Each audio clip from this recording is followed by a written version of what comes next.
Hey guys, it's Mort here, and thank you so much for stopping by. I have two big announcements today. The first is that I've launched my Patreon. I'm going to be honest, I've been quite reluctant to launch it, and it's been sitting there for months without completion. But, as a lot of you guys have expressed a desire to help support the channel, and given the state that YouTube is currently in by stripping away monetization from horror channels like mine, it would really be a tremendous help. So, if you can, or want, follow the link in the description to find out more. But please don't feel obligated. The second announcement is that I am finally going to launch merch. It takes some time to come up with ideas, designs and such, and I hope that you will like them when they're released in the next week or two. I'll be sure to let you know, so keep an eye out. But without further ado, the demons and ghosts are waiting, so get comfortable and let the darkness take control. I worked at a hospital, doing transport for a couple of years. The transport home base was in the basement of a hospital, where all the laundry was done, as well as supplies being sorted there. I hated working there, since after the incident I'm about to tell you. On this particular night, I was the only one in the basement when I heard whistling at the end of the hallway by the elevator. I poked my head around the corner, fully expecting to see my only co-worker on duty that night. But there was absolutely no one there. I shrugged it off. I'm not easily spooked, and nights are always slow. So I sat back, chilled in the break room for a little while and ate some snacks. Next thing I know though, I hear a loud bang. I walked into the hallway and a bed was rolling down the hall, bumping into the sides. It was very creepy, and at this point I seriously think my coworker is trying to bullshit me. So I radio him and ask him where he is. He tells me that he's in the cafeteria on the top floor of the building. I still don't believe him.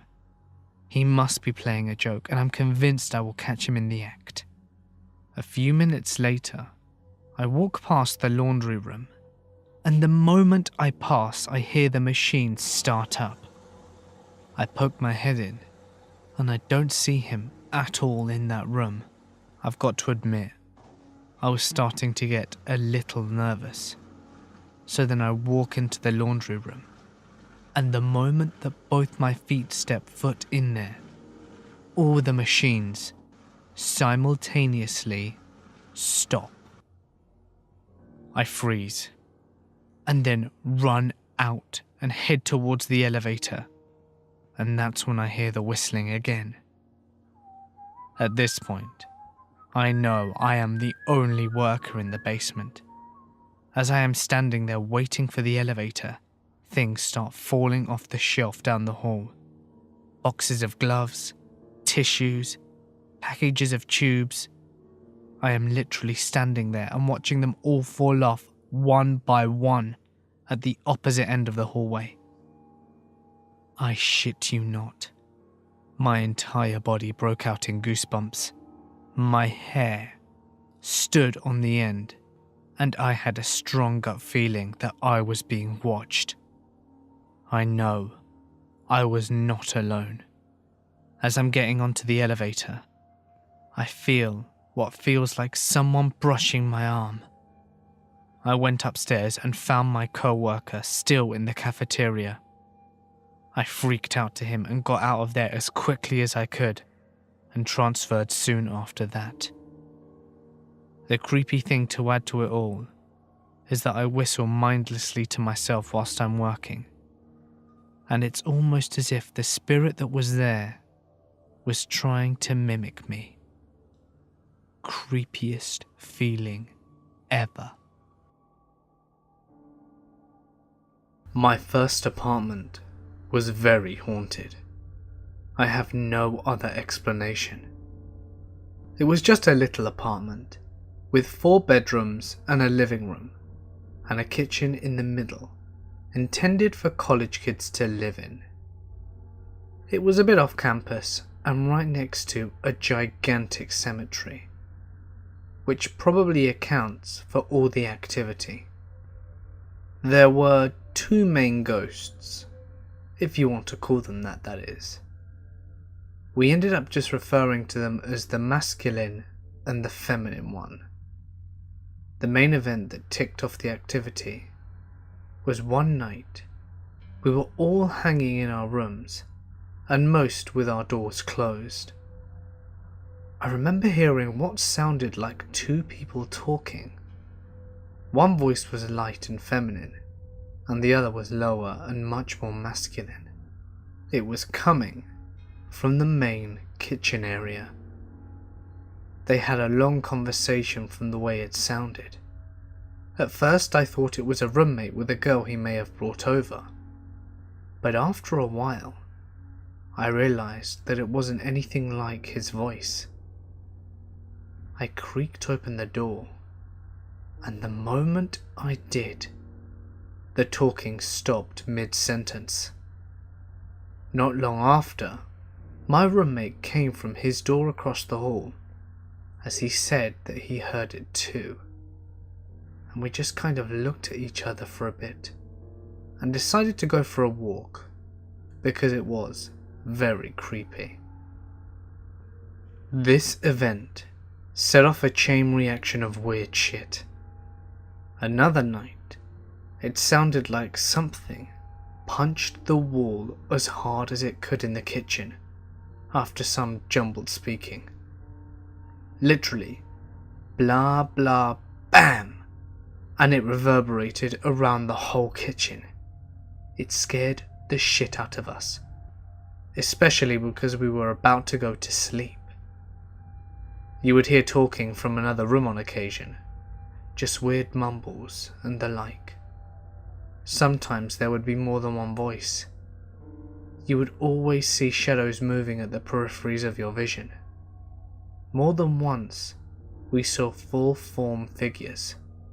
My friend at the time and roommate moved out after he saw something dark and human-shaped in his Skype window through his webcam, standing in his doorway. This was a short while before I left his room. Once, there was one just standing in a friend's room whilst he was away. I just ignored it and went into my room and locked the door. I think I had some shock going on. You felt like you were being watched quite often, footsteps all the time ranging from soft to hard. One time, it was around 9 o'clock, and I kept hearing someone walking on the grass outside the building back and forth, whilst the window was open. The unmistakable swish-swish of shoes on grass. At first I thought it was another tenant, but after a while, I looked and there was no one there. And yet I could still hear someone walking back and forth along the side of the building. What made it even freakier still was that I was the only one living there at the time, and the units were mostly empty because it was summer. My friend had a baking sheet thrown at him. It flew from the top of the fridge where we kept our pans, right at his head as he was cooking. This did happen after he was trying to communicate with the ghosts, taunting it as it were. It wasn't uncommon to have things like keys, cups, etc. knocked off the counters, or things having moved from their own accord. But the greatest and freakiest experience of all was that the first Christmas that I lived there. I'd gone home for break, and we had all left around the same time. We had locked the place up, and we had left. We turned off all the lights, and locked every door and latched every window. Whilst at home though, there was this video card that I had left up in my apartment. My friend wanted to take a look at it, and we thought we could fix it for him. So we drove the hour-long drive back to my apartment to pick it up. When we got there, the place had the worst feeling I've ever experienced. It just felt like oppression walking into the building. All the lights were on, and my friend's computer was playing a movie. That part freaked me out the most, because he had locked the door to his room and shut his computer down. Not only that, he had this stupid long password that none of us knew. I immediately thought that someone had broken in. I grabbed a knife, and we cleared room to room. I had to jimmy open my friend's room that had the computer playing a movie, but there was no one there. No sign of forced entry. All the windows were locked.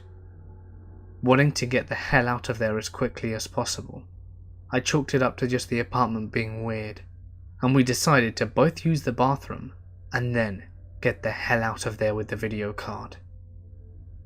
As I'm looking for the card, my friend just shouts, "Holy shit!" from the bathroom, and comes out pure white, pants still unbuttoned. He said as he was peeing, something whispered in his ear from the shower. He couldn't make out what it was saying, but it was a feminine voice. He never believed me every time I told him this place was haunted. He didn't doubt me after that, and it took him a long time before he ever came back to visit the apartment. Finally, all the weird shit came to a head. It would go through phases, where there would be relatively quiet for a while, and then batshit crazy for about a month. This particular cycle was pretty bad, and my friends and roommates were getting quite bothered by it.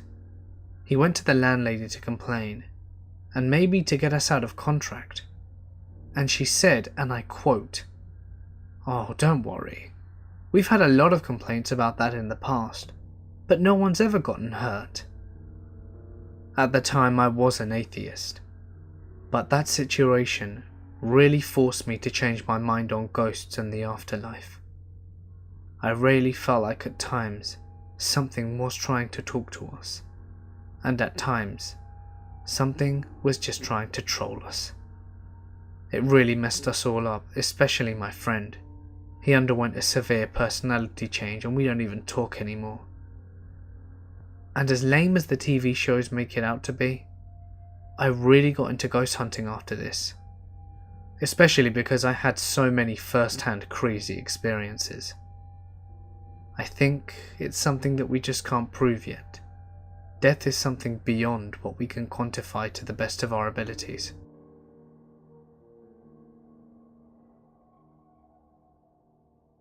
This story is about my aunt. She was the loveliest woman that you could ever meet, and was a big influence in my life when I was growing up. I don't know how all of this started, but out of nowhere one day she just went crazy. Let me give you a bit of background. I am a 6'2", rather fit man. I practice Aikido and can bench press 240. My father and his brothers are pretty much as tall as I am, maybe less strong due to age though, and most of them have been practicing fighting sports for a long time.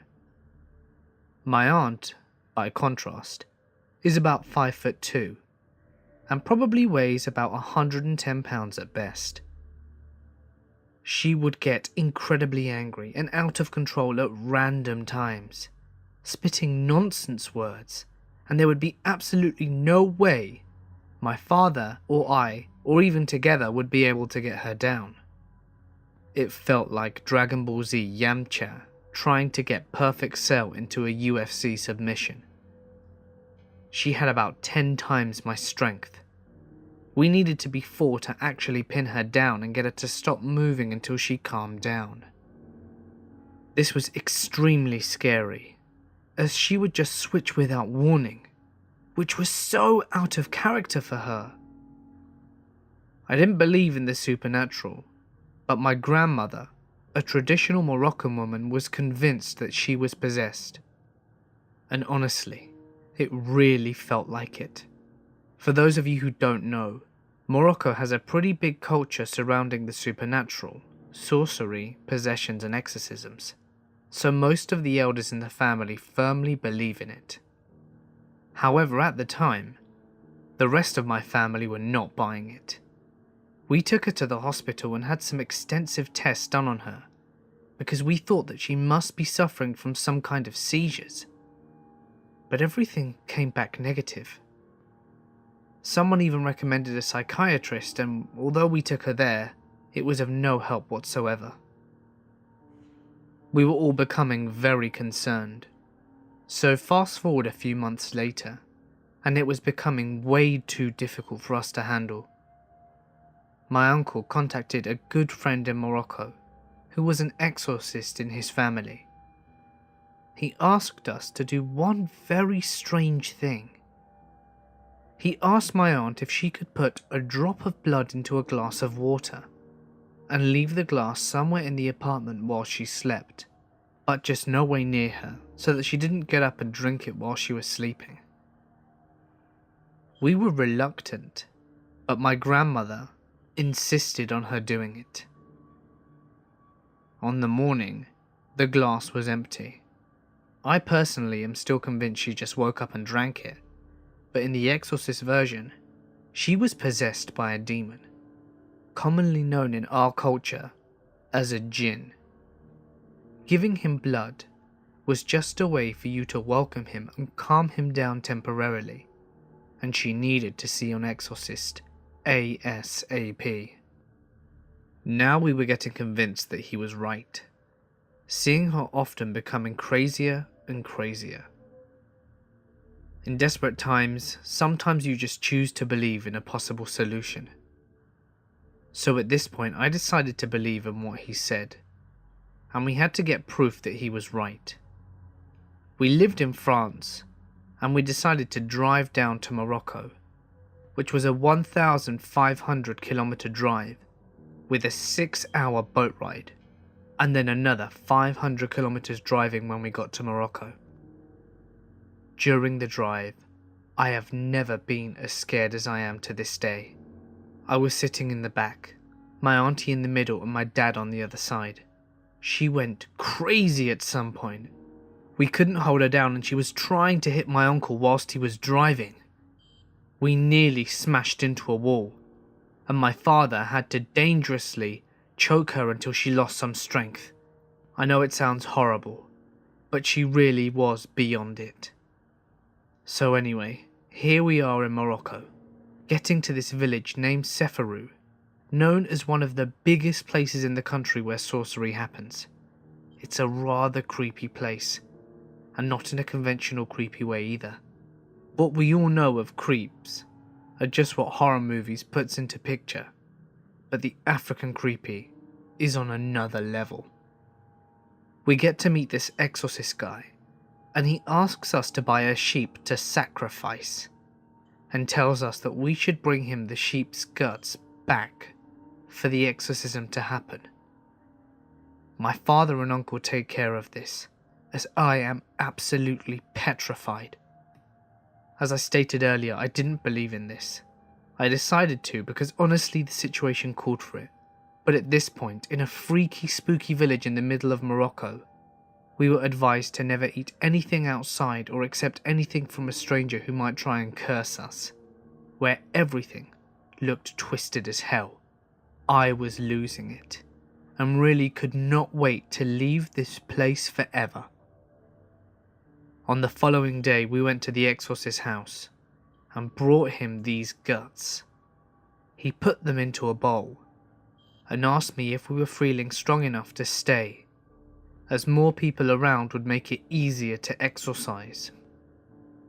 Well, I really wanted to leave, but seeing as everyone was staying, I stayed as well. My aunt was lying down in front of us next to the bowl, and we were sitting down around her holding hands, and the exorcist started saying stuff in a dialect that I couldn't understand. he gets sweaty and begins speaking faster, and I see my aunt twitching in what looks like pain. And then all of a sudden, all the lights went out. Holy shit, I think I peed my pants at this moment. The exorcist screamed something, and then my aunt screamed as well, and we were in total silence in the dark. I think the silence lasted for about 30 seconds, but honestly it felt like hours. The exorcist assistant then came in with a lamp, and what we see is that both him and my aunt are passed out. The bowl is on the floor, and the guts are next to it. The guts had turned black. I'm not joking, they were red before the lights went out, and then they were black, as if they'd been singed beyond belief. I have goosebumps just remembering that and trying to picture it. The assistant urges us not to touch the guts at any cost. The exorcist wakes up and goes to put some water on his face, and then tells us to follow him. We went to a nearby empty hill, and when we reached the top, he asked us to burn the guts right then and there, as the demon was now possessing the sheep, and we could get rid of it. And that's exactly what we did. Since that day, my aunt has never shown any problems whatsoever. Her crisis period never happened again. Trying to remember this honestly scares the crap out of me. Just seeing her now gives me the chills, even though she is back to being the loveliest person I know. I am just so glad though, that she is back to the way she was. My mother, my daughter and I live together in the United States. It's generally a nice set of apartments here, but like in any neighborhood, there are a few bad seeds, but for the most part, there are just ordinary, hard-working good people. I do have some stories to tell about the upstairs neighbor. That guy was a crazy drug dealer, but this story is about my daughter's experience. During the following events, she was only 3 years old, and my job would require me to work the night shift as an inventory manager. So consequently, my mother would look after my daughter and drop her off at daycare in the morning, as of course, I would barely just be getting home. There would occasionally be rare times where I would finish work early and get to see her more, as well as the days I took off to spend more time with her. It was on a night where I was working that was the genesis of the events that followed. I was in my office when suddenly my cell phone begins to ring. I look down to see it's my mother, and I pick up immediately. I could tell that something was off. Her voice sounded worried, and she was telling me that she could hear wailing coming from a neighbor's house. And shortly after, there were several cop cars and an ambulance parked outside. She couldn't see anything, but there was a palpable feeling of dread that loomed in the air. It wasn't until next morning that we saw on the news that a woman living on the same complex as us was stabbed to death by her ex-boyfriend yesterday.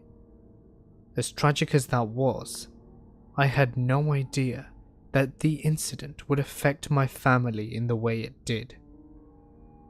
Now, I need to describe the layout of the apartment, as it is important to understand the story.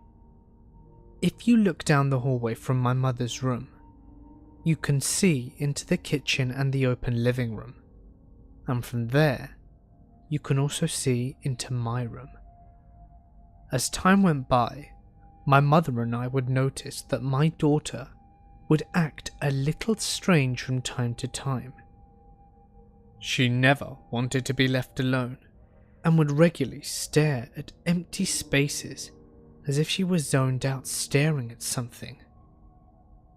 Not only that, she seemed to get scared for no apparent reason.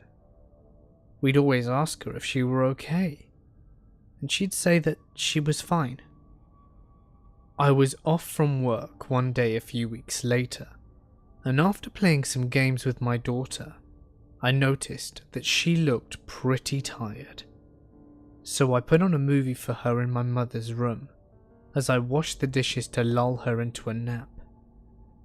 I went down the hallway into the kitchen to start washing the dishes, and after a few minutes, I see her walking down the hallway. I thought she was going to ask for a snack, but she passed me with her head tilted, as if she were following something into the living room, then into our room. Perplexed, I stopped what I was doing and I walked out of the kitchen into the living room. I called her name softly, but she didn't respond, and stood for a few moments in the front of our room, staring intently at the emptiness. I was getting a little bit concerned. It was almost as if she were in a trance of some kind, when then suddenly, she turns back and crawled to me so that I could pick her up. I asked her what was wrong and what she was looking at, but she just stared back at me with a scared look on her face, staring into the empty abyss of the room. I was bewildered, and after I calmed her down and put her to bed, I told my mother about the incident. A few weeks passed, and it was a night that I would have to work, so before I left, I prepared some dinner and snacks for her, as well as set up a movie in the living room for the evening. As I was doing this, she was in her playpen. I had a little time to spare before I left work, and was a little tired, so I sat on the sofa and put a blanket on me to relax for a few minutes before I left. I was just at the point of nodding off, when I heard her footsteps from behind me, as she called out to me. "Mummy?" I replied whilst keeping my eyes closed. "Go away," she said in a very soft but serious tone. I was confused. I opened my eyes to see her facing away with her back towards me. "Go away," she repeated herself. I was half asleep and confused. It was as if she was talking to nothing, but before I could fully comprehend the situation, she hurried over under the covers with me on the couch. I held her tightly until we fell asleep in each other's embrace. Next night at work, I mulled over everything. I was getting concerned and putting together the events that had transpired, when I got hit by a strong urge to call my mother. I can't describe it, but I picked up the phone and asked her to burn some sage in her room before she went to bed. As the nights that I'm away, she will sleep with her. A few hours later, at 5 a.m, I get a call from my mother. She is manic and telling me to get home now. I rush home and see her and my daughter crying outside. I ask them what's going on, and my mother tells me that she is not stepping foot into the house until it's cleansed. She tells me that she forgot to burn the sage, and that night she had a dream that she was walking down the hallway to the kitchen and realized she had no idea why she was going there in the first place.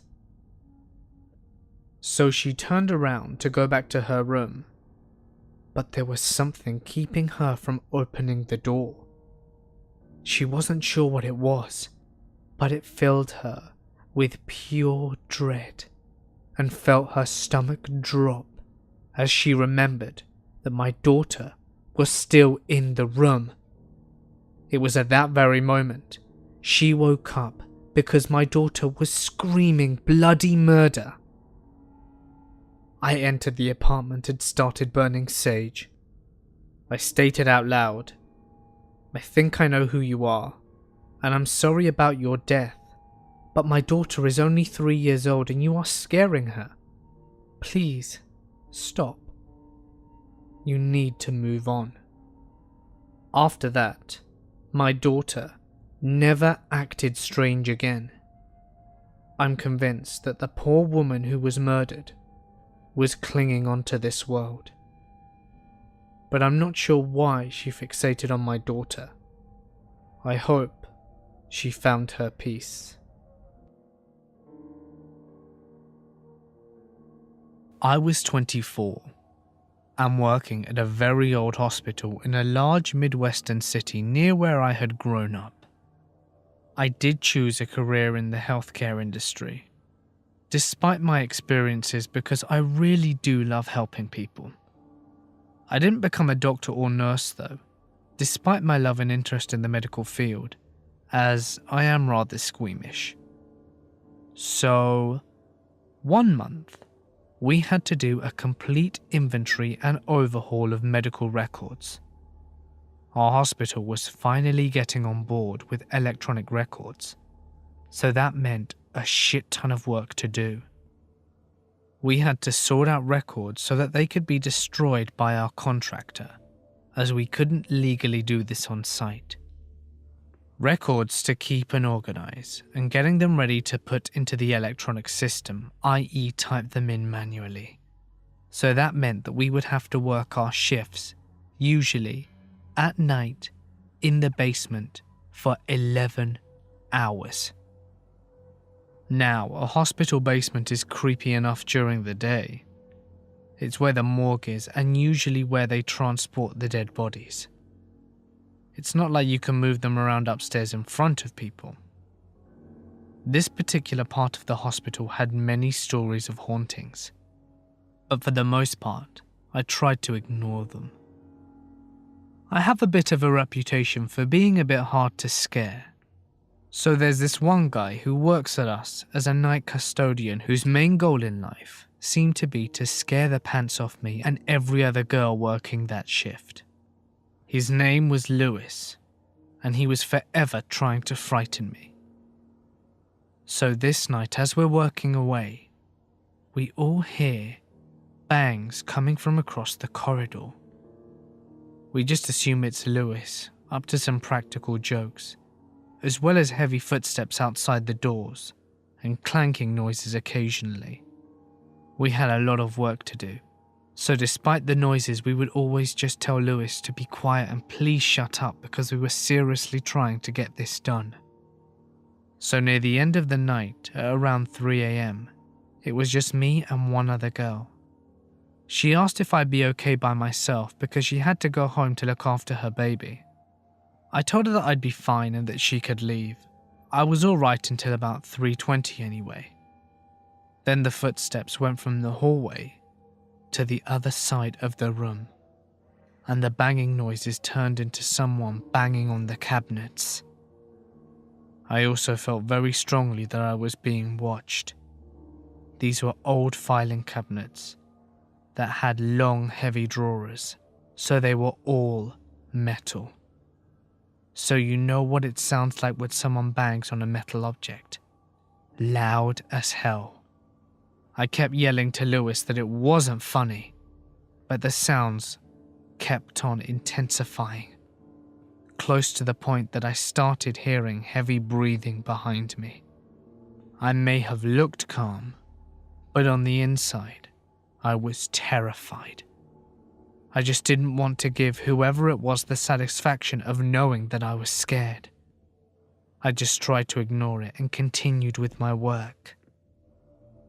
It seemed to be aware that I was going to ignore it, so it upped the ante. It would brush by my hair and touch my back and shoulders. I must have gasped or made a noise when it touched my back because it laughed right in my ear. It was a cruel and almost sinister laugh. I didn't even turn around and I just shouted for it to leave me alone. I stopped working and went upstairs for the night. No way I was sticking around there after that. I came back to work 2 days later and found out that Lewis hadn't even been in the building and that he had been on holiday the whole time. I think I always knew that the thing in the room wasn't him. He had never been that creepy. A few weeks later, I was talking with some older staff that had been working there for a long time. They told me that they don't like going into the basement at night because it has a reputation for the strange noises that happen inexplicably.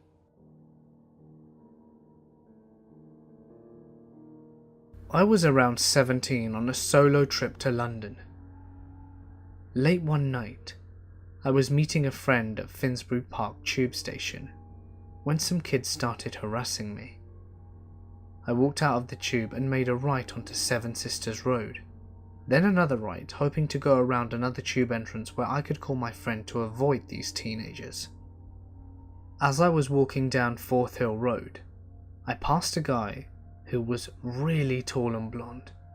He was incredibly pale, wearing a long black Victorian-style duster coat, with the collar pulled up over the lower half of his face. I thought it was strange, but kept walking, thinking it was some goth guy who had come out of the Sir George Robey or something. When I turned right again onto Goodwin Street, I realised his footsteps weren't receding, but keeping pace with my own. I turned around and noticed that the guy had come around the corner and was about a quarter of a block behind me, so I kept walking until I realised that the street ended with a dead end. Shit. So I mustered my courage to fight off this creep and turn around and go back the way I came. And the guy is gone. I look around and there's no doorways, no alleys, nowhere that I could see that he might have gone. I go back down to Fonthill Hill Road and I look up and down the street. Nothing. He's just vanished into thin air. I pulled my coat closer, ran back to the tube and hustled myself back to my hostel. When I later told my friend about the night, he teased me that it must have been Spring-Heeled Jack, and I'm not so sure that it wasn't. My family used to own and run a real estate office. My grandfather owned it and was the boss, and my mother managed the rent roll and the clients. I worked there on weekends as a teenager. We worked in a very multicultural area, which I always loved, and there was always a reasonable Maori Islander community there, and a lot of whom were very religious. In one particular property we managed, there was this one family who had 2 sons. One of them played football with my younger brother, and the other is the subject of this incident. So this kid was 11, I think, and according to the family, was beginning to act strangely. He would have violent outbursts and say terrible, terrible things. Apparently he was seriously out of control, and the family called their Baptist minister and asked what they should do. Was there even anything that they could do? The minister told them that he was free one evening later that week, and that he would bring the things needed for a baptism. He said that he would perform an exorcism for them. As a good spiritual leader, good religious people, and a baptism could oust an evil spirit. The evening arrived, and the minister got all set up. He got into this deep tub that they all filled with water for the baptism. He chose some passages from the Bible that would help with the exorcism, and got the whole family together around to support and pray. Now, Islander families tend to be large. There were aunts, uncles, cousins, and grandparents. Everyone was there and willing to help this child. The parents are instructed to bring out the kid, so the father goes to get him. But the kid was an absolute catastrophe. He was described as being like the Tasmanian devil from the cartoons, just all over the place. His dad put the boy over his shoulders and brought him down to where everyone was standing. The kid fighting every step, but with his father being an absolutely enormous man, he didn't stand a chance. The minister said for everyone to gather around and put their hands on the child and pray for him. The father held him in the middle of the family group, and everyone reached out their hands to touch the boy who was thrashing around like a wild thing. What I heard was that it seemed like the boy was totally out of control. Time comes for the minister to say whatever he said, and then for them to get him into the tub for the baptism, which was supposed to expel the demon they figured was possessing him. The father and uncle or something were the ones who got him in the tub, and the family stood around praying their hearts out. But the boy tried to escape the second his body hit the water. He put up a crazy fight, and more family members came in to get him into the water. Finally, they got him in, and were able to hold him there, and hold him, and hold him, and hold him. They didn't mean to do it, but they drowned him. He was an 11-year-old boy on the cusp of puberty. Of course his behaviour was erratic. Of course his attitude was awful. Of course he thought being held down by his own family. What did they think was going to happen? The parents, uncle and minister all got arrested. The uncle got off as an accessory charge. The parents got 10 years but were out sooner, and the minister got 15, and was in for the whole time because he was the leader. He should have known better. My mum had to go back and talk to the police and be a character witness about the family and the property and whatnot. Obviously, as we didn't know them all that well, we can hardly talk about the kid and whether he was possessed or not. But I can tell you that it was probably the saddest thing I've ever heard. And even if he was possessed, he didn't deserve for that to happen to him. I worked overnight security in one of the largest, best and oldest hospitals in the US. My fellow security officers and I all have stories about one building in particular. But the one that I tell is one that only happened to me. Backstory for the building. It was built in the late 1800s, and it was originally a psychiatric building for this hospital. Now, being the late 1800s, not much was known about psychiatric disorders, and on top of that, this hospital was known for its medical research. With both of those facts combined, you can infer that some terrible things were done in the walls of these buildings. A couple of years before I started working security there, this building had been converted into offices after the newly built part of the hospital dedicated a section for an updated psych ward. So anyway, my rounds for the night happened to include this building. At night, this building was empty due to it being recently converted into offices and the drones who worked there wanting to leave promptly at 5 if not earlier. In some of their haste, they left their office doors unlocked, which is a big no-no due to the medical information being located in their offices. It was our duty to go to each floor and to make sure that every door was locked, and if it wasn't, to secure it ourselves. I did my initial sweep of the building to make sure it was clear, and nobody was in the building.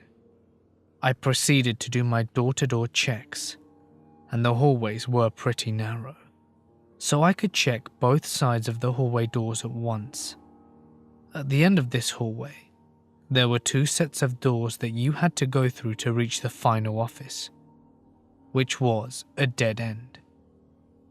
Everything was secure. Awesome. Time for the next floor. I exited the 2 sets of doors from the dead end office and stood absolutely frozen from what I saw. Every door ajar, set perfectly so their own weight wouldn't cause them to shut again, and one wheelchair at the end of said hallway, facing towards the steps. I had heard other security officers outright reject that set of rounds due to strange stuff happening there, but I laughed it off until that night. I never took those rounds again. I worked as a security attendant in an apartment building. It's 24 stories and is one of the oldest buildings in my city. One night, I'm sitting here when the phone rings about 3 a.m. I answer. "Hello, this is D'Artagnan at the front desk. How can I help you?" The voice on the other end sounds female, but was totally garbled, and the only bit that I could make out was 23rd floor. I tried to tell the person that I couldn't understand them and asked which apartment they were in, but again, they garbled a response saying 23rd floor. I said, "Since I can't understand you, I'll come and meet you in the hallway." So I go to the main elevators, and both of them, surprise surprise, are on the 23rd floor. Luckily for me, we have an old service elevator, and it's only on the 7th floor. I get in, and I hit the button for the 23rd floor, but it won't move, and the inner door will not close. So I go to unlock the reset panel, and boom, we start going up, with the door still open. I'm freaking out and the elevator is shaking because it goes pretty fast and it's quite old. As I'm going up, I just stay towards the back, and finally, I reach floor 23. I step out, door closes just fine, and I look around the hallway. There's no one here. I walk along slowly, trying to listen for anyone who might be awake that's called, but there's nothing. So now I head in the opposite direction and go towards where the regular elevators are. And when I get to them, they're just sitting there with their doors open. I was pretty freaked out, but I knew the elevators could just be on the fritz. So I get in and figure I'll just reset them when I get to the first floor. That's when I hear the sound of the back stairwell closing. So I quickly get out and go to the stairwell. But lo and behold, there's no one there. But the maintenance door to the machine room is ajar. And at that time, I was the only one in the building with a key. See, at the top of the building is a large machine room for housing all the really loud machinery that does stuff in the building and allows access to the roof. I don't really like going in there because it's creepy as hell, and no one ever goes in there. So at this point I'm pretty seriously freaked, but I muster up the courage and head in. I shout "hello," and there's no response. The lights in the room flicker because they're crappy fluorescent lights, so I can't see that well either. But at the end of the room, I can make out the roof access door, and sure as shit, it's slightly open. So I slowly continue forwards, checking the space between each machine as I walk by, and there's no one there. So I open the door to the access roof, and I can't see anyone ahead of me on the roof, but there is a slight wrap around, and if there was a jumper or something I needed to be sure, So I stepped out and leave the door ajar like it was. Almost immediately though, the door is pulled shut. Now I might have written it off as the wind or something, but this door is hard to shut. Really hard. I immediately grab the handle and yank it open, slam it behind me and run straight for the maintenance door. It automatically locks when it's closed, so I slam it shut too and go back down to the 23rd floor hallway. I get into an elevator and the door is still open and I go all the way down to the first floor. I go back to the main lobby, and as soon as I sit down, the phone rings. I pick it up and don't say a word. And sure as hell, garbled voice again audibly says, 23rd floor. I hung up the phone, turned the ringer off and spent the rest of the evening just staring at the parking garage security monitor. We live in a very old house. I've lived here since I was 4. I'm 22 now.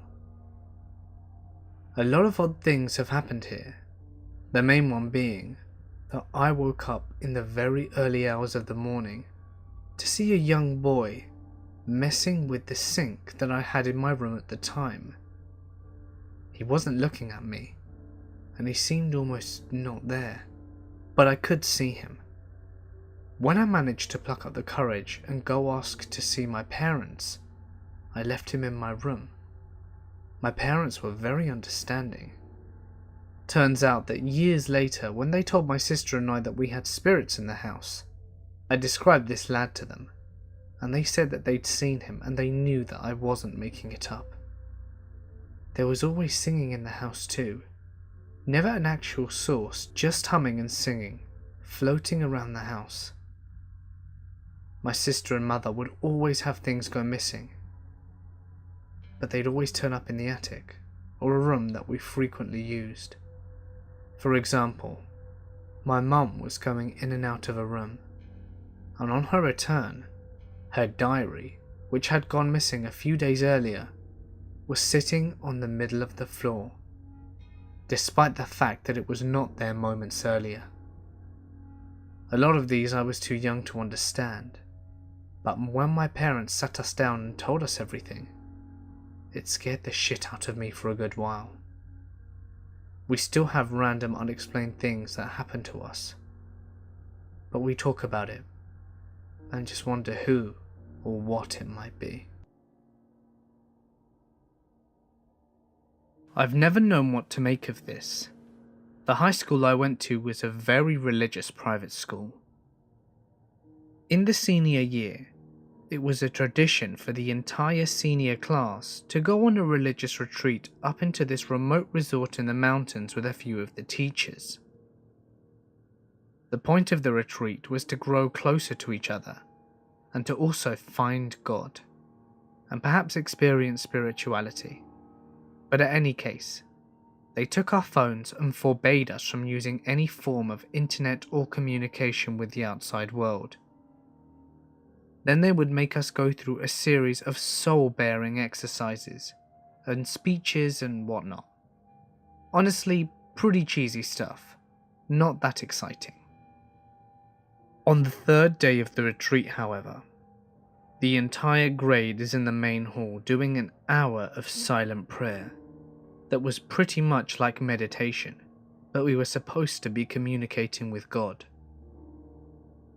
All of a sudden, there's a huge crash, and everyone looks over to see a girl toppled over on the floor. As everyone stares, she starts writhing around on the ground and screaming, but not screaming like pain. The voice that she was screaming was a really strange, deep voice, and didn't sound like her at all. Someone yelled, "She's seizing!" I remember that because there was a girl in our class who was known to have epileptic seizures, and she would do it in assembly pretty frequently. But it wasn't the same girl. Then she stood up and started yelling in tongues. Her eyes were rolled up and her head kept twitching back and forth. She started to run around the room, yelling in an unintelligible gibberish language.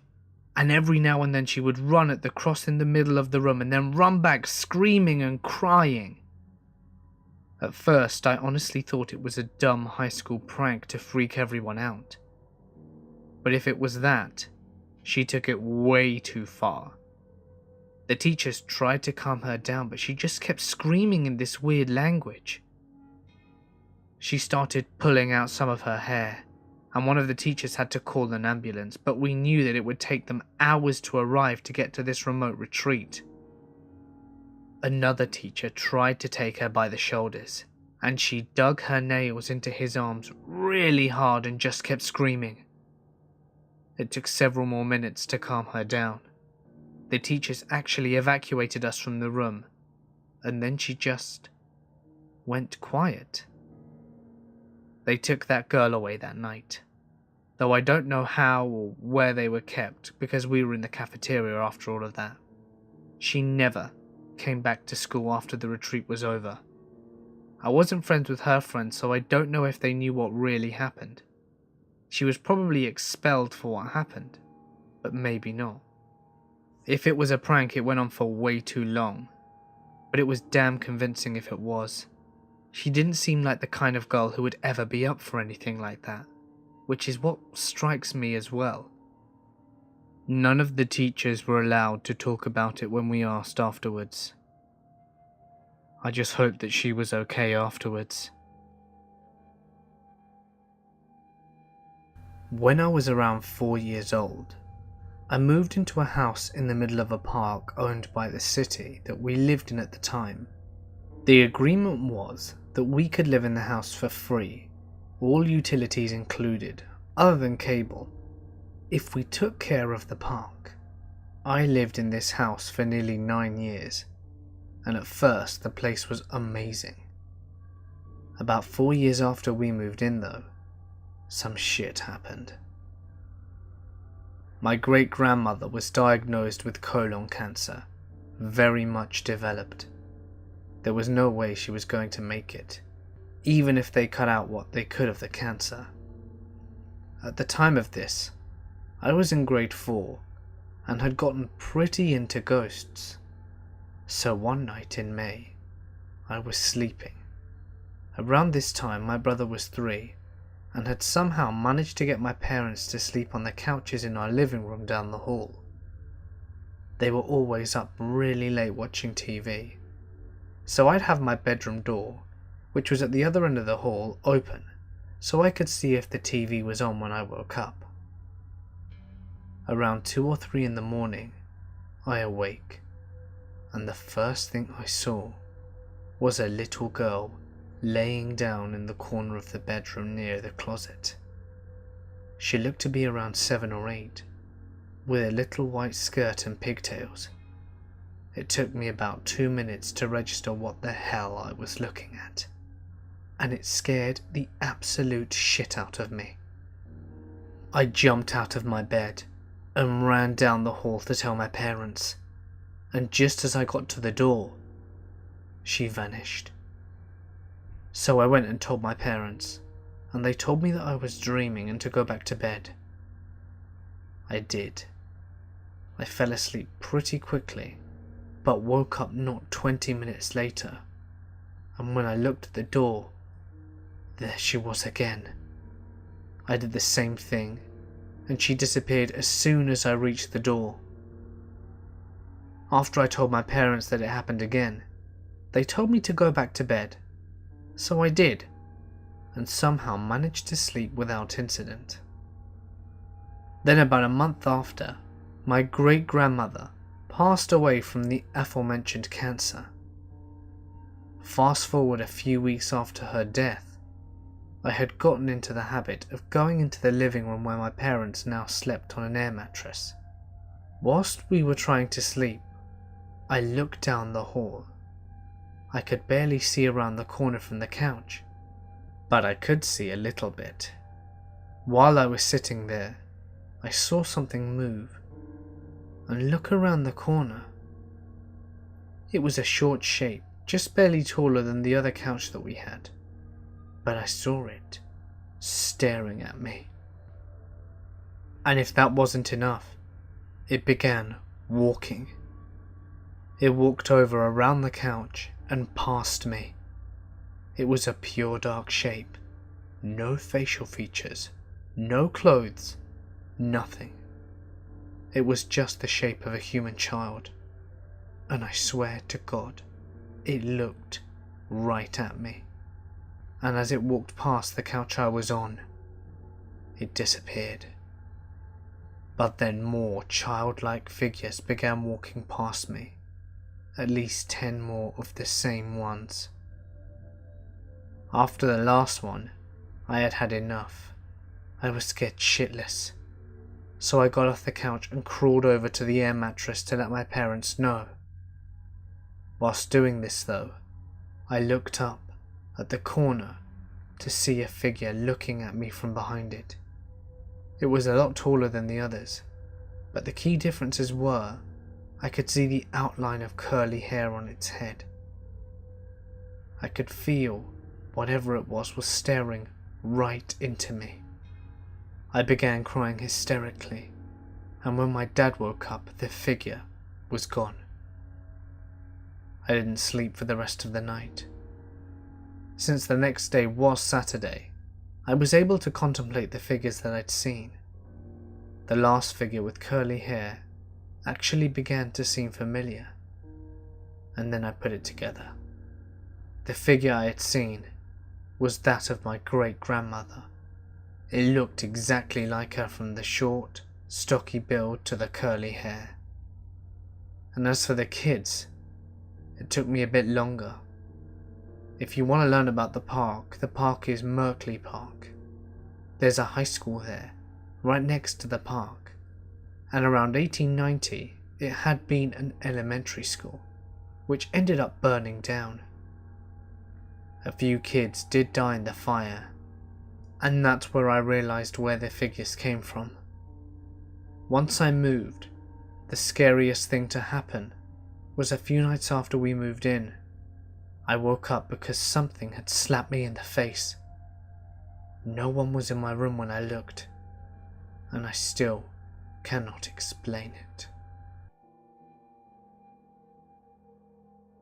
I was helping another nurse with a patient that had lived a very hard life. He had numerous things going on, from cardiac to renal failure. You name it, he had it going on. This man was very much afraid to die.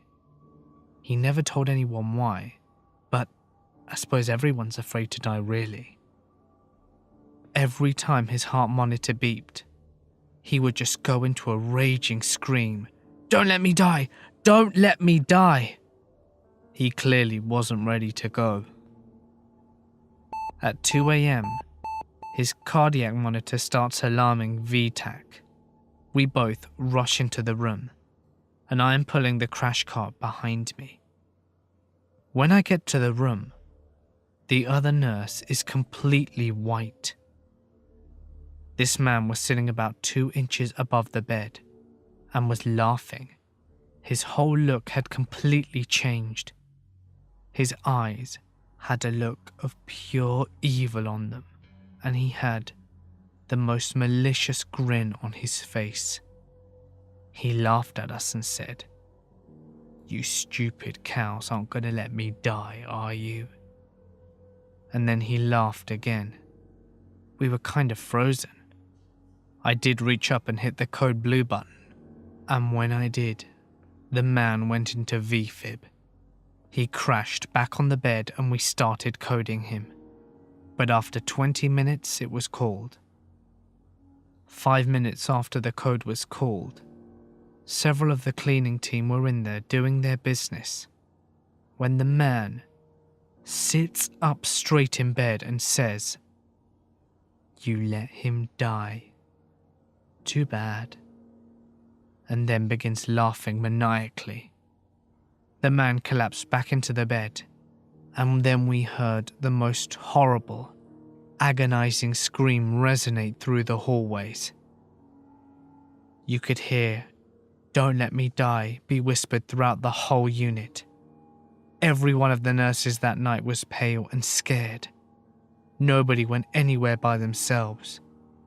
By morning, though, the whispering had subsided.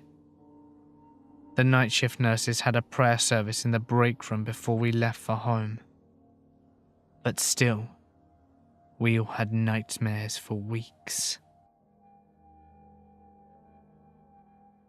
I used to work as a machine operator for a factory doing the graveyard shift. It was only me on the floor and a supervisor in the office, and for the most part, it was always a two-man shift. Sometimes, he would come to help me bring stock materials from the back. You see, the back storage room was haunted, or so I was told by the previous shift worker that I replaced. I'm not superstitious, and was skeptical about what I was told, and for the first week, nothing unnatural happened, which of course only reinforced my skepticism.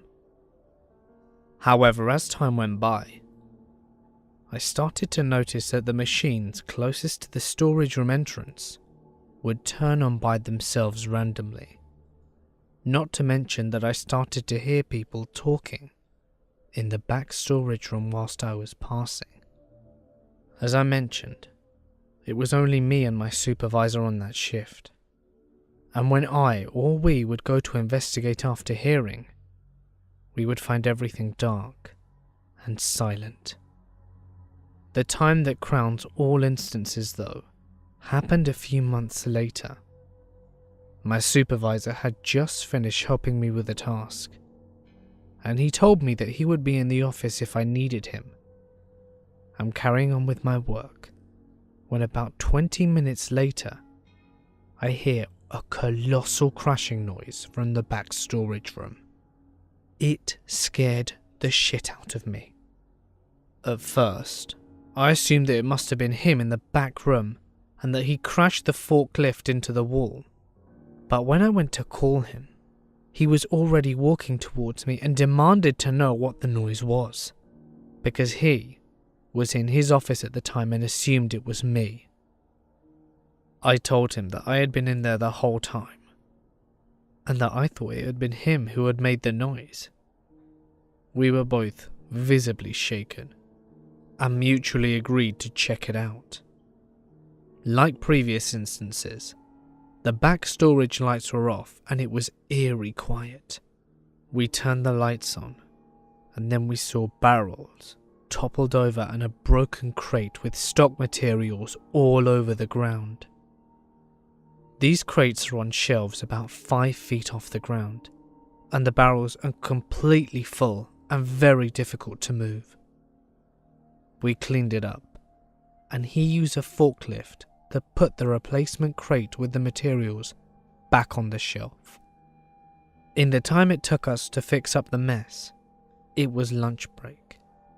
He went out to get food, and I was alone operating the machines again in this big factory the size of 2 football fields. I wasn't troubled or scared knowing that he would be back in about half an hour, but as the minutes ticked by, I kept hearing something.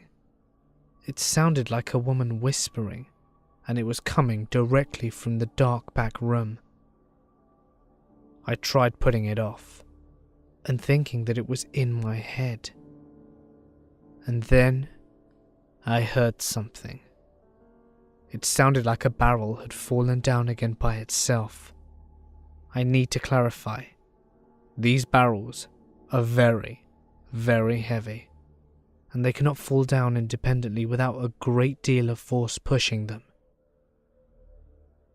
When I went to investigate, I saw a barrel in the middle of the room, and I booked it out of there. When he got back, he asked me what I was doing outside, and I told him that I kept hearing some strange whispering from the dark room, and when I went to investigate, I found a barrel had managed to roll itself to the middle of the room, and that it had utterly terrified me. He didn't believe me and thought that I was playing a practical joke on him. But the security camera, however, verified that the barrel just rolled out by itself from the dark storage area, which defies explanation. You can also clearly see me coming into view to check out where the barrel came from, and hurried back after turning off the machines. This prompted management to abolish the graveyard shift, and I quit shortly after. When I was 14, my best friend and I decided to use a Ouija board. We got into a dark room in my house and lit some candles and started the game. Another friend of ours knocked on our door when we tried to contact the spirits. We let her in and resumed. This third person kept mocking us as we tried to get the supernatural messages, when all of a sudden, she passed out. We thought she was joking, but then she opened her eyes and began speaking in a voice that wasn't her own. It was very deep and guttural and damn scary. But we still thought that she could just be playing with us. She then laughed, a really horrible laugh, and started to say things that had happened to me. Things that I had never told anyone before, and she did the same for my best friend. The candle started to flicker, and she began speaking gibberish. I couldn't even understand what was coming out of her mouth. We were absolutely terrified. This started off as a simple joke game, I thought, and then it got seriously out of hand. My friend then ran over to my neighbour's house.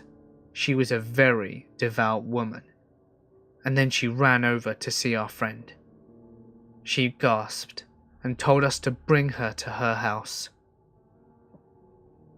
We grabbed onto her arm, and she fought us the whole way there, starting to scratch us and trying to get undressed. It was seriously freaking us out. When we got there, our neighbour locked herself in a room with the girl and told us to wait outside. I don't know what happened, but after a couple of hours, our friend and neighbour came out. She was very tired and didn't remember anything from the point that we were playing with the board. My neighbour told us to not play with what we cannot control. I'm not really sure what happened in that room, but I'm glad that my friend was okay. The bit that gets to me the most, though, is how she was saying all these things about me and my friend that she didn't know, that no one knew. It terrifies me to this day. Hey guys, it's Mort here, and thank you so much for listening. I would just like to say thank you to everyone who assisted with sending me designs and ideas for the merch. They are all very much appreciated. And to everyone who's supporting me on Patreon, thank you guys. It means the world to me. If you enjoyed today's video, please be sure to smash that like button and subscribe, as you won't want to miss what I have in store for you next, which incidentally, you can help decide on from now on if you become a patron. Also, what do you guys think of the new YouTube? I'm still making my mind up, but I am a bit upset that they're investing their time and energy in rebranding themselves arbitrarily, instead of fixing the monetization issues, as it affects so many of us. But anyway, you can't win them all, I suppose.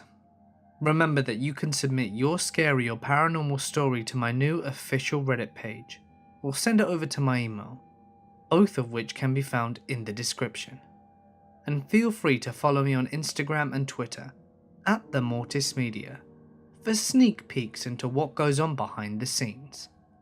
But anyway, for now guys, I'm going to sign off. Stay awesome, and I'll see you in the next one.